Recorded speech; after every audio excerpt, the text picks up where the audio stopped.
Esse confronto comercial entre Estados Unidos e China, na verdade, ele não é muito uma novidade, Liz. Em outros momentos, 2018, por exemplo, a gente teve um conflito ali comercial muito grande. São duas grandes economias querendo liderar o mercado global, né, a economia global.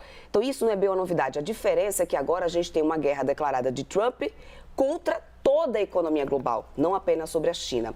Já era bastante esperado, viu, Elisa, uma resposta da China nesse momento. Principalmente porque a China sabe que o Trump está correndo contra o tempo. E eu vinha conversando com o professor Marcos Vinícius, que é professor, inclusive, de uma faculdade lá na China. Ele permanece lá, ele reside lá também na China. Conversei com ele agora há pouco no CNN Morning Call, quando veio esse breaking news dessa resposta da China nesse momento. E ele falou, olha, Débora, não é uma novidade, a China já vinha fazendo o dever de casa, porque a situação entre China e Estados Unidos nunca foi lá das melhores.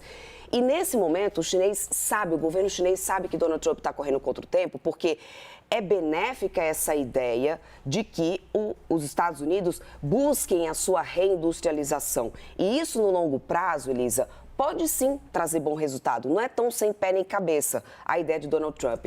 O problema é o alto custo disso no curtíssimo prazo, no agora. Porque essas indústrias, elas não vão conseguir se instalar novamente ali nos Estados Unidos da noite para o dia, no instalar de dedos. E aí, nesse curto prazo, é onde mora o grande problema e é o que está fazendo bagunçar toda a Bolsa, responder tão negativamente como a gente está vendo a partir de agora. Porque, no final, leva um tempo até que a gente consiga ter essa produção realmente lá dentro dos Estados Unidos e aí isso alivia um pouco a barra para a situação, ou seja, o que os Estados Unidos consiga atingir o seu objetivo.